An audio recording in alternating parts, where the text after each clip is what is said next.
Dear Mayors, ako po si Alan. Dahil sa iisa ang poso sa amin sa may boarding house, araw-araw akong umiigib ng tubig sa harapan namin. 2 kwarto na magkahilera. Ako at ang aking kinakasama dito sa 1 kwarto at yung kapitbahay kong si Cathy na nagtatrabaho sa mall sa Tribal Boutique ang nasa kabila namang kwarto. Mga edad nasa 20 pa lamang ito. Maganda at makinis ang mga balat. Mga 5'2" ang height. Ako naman ay may taas na 5'8", 25 years old. Ang kinakasama ko naman ay call center agent sa Pasay.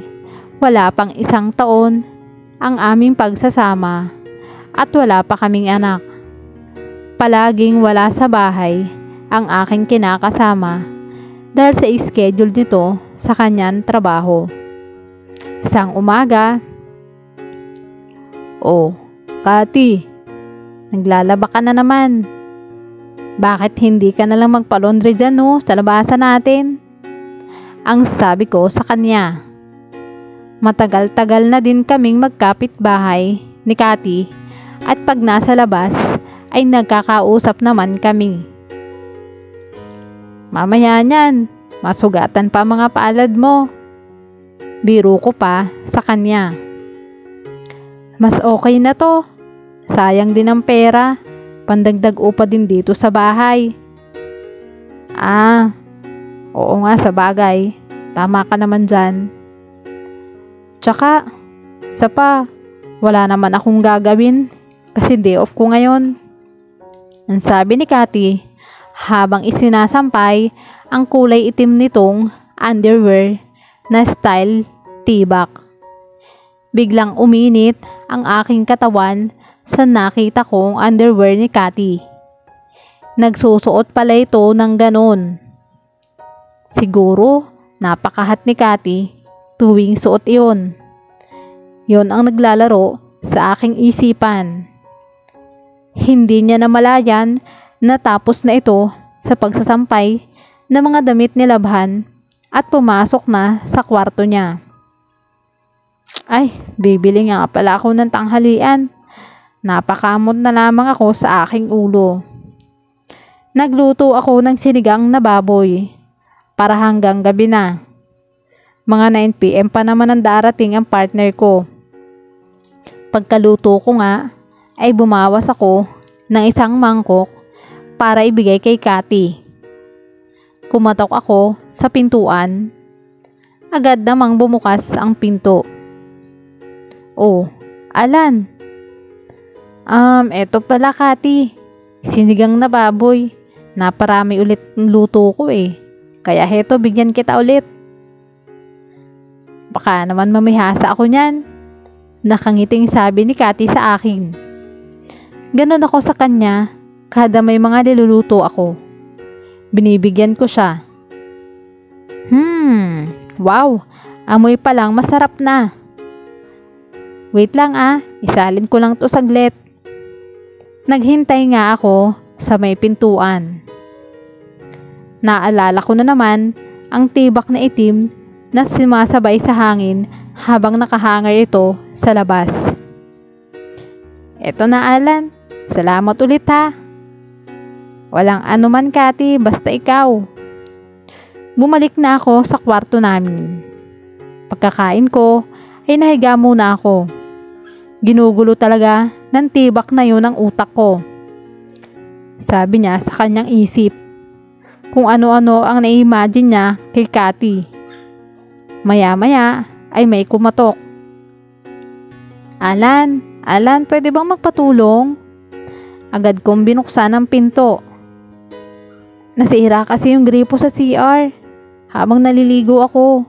"Patulong naman Tumambad sa kanyang harapan si Cathy na nakabalot lamang ng tuwalya. Sige, aayusin ko." Agad kong tinakbo ang CR ni Cathy. Sira nga ang gripo at baha na sa sahig. Nilagyan ko ng tiplon ang gripong natanggal. Habang pinapanood ako ni Cathy na nasa likuran ko. Nabasa ka na tuloy, Alan. Okay lang to, Cathy. Maliligo na din naman ako maya-maya. Nanahimik ang paligid. Pwede ka namang maligo dito, Alan. Ha? Nagulat na lamang ako nang biglang hawakan ako sa bewang at yakapin ni Cathy habang nasa likuran ko siya. Biglang may kung anong naramdaman ako sa katawan ko. Napakainit. Naisip ko na naman ang tibak na nakasampay sa labas. At heto ngayon si Cathy. Ano ang ginagawa niya? Hindi tama ito, Cathy. Baka dumating yung partner ko. Shhh!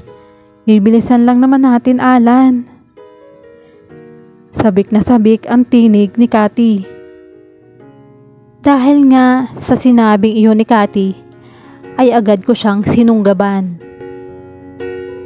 Hinalikan ko ang mga labi niyang nag-aaya na mukhang uhaw na uhaw.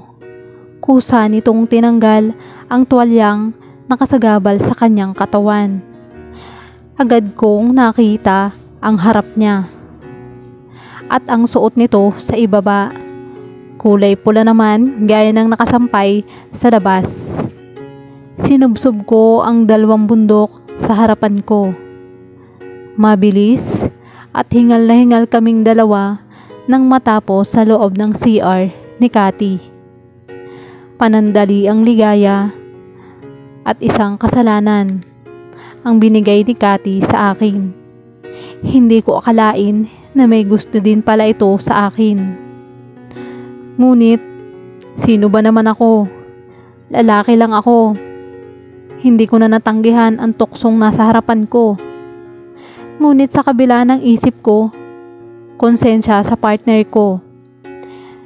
Para sa akin, sabi ko, ito na ang una at ang huli. Iiwas na ako kay Cathy at magbabalak na kaming lumipat ng boarding house ng partner ko para hindi na magkagulo. Mula nga noon ay umuiwas na ako. Palagi na lamang akong nasa loob ng bahay. Tukso lamang si Cathy.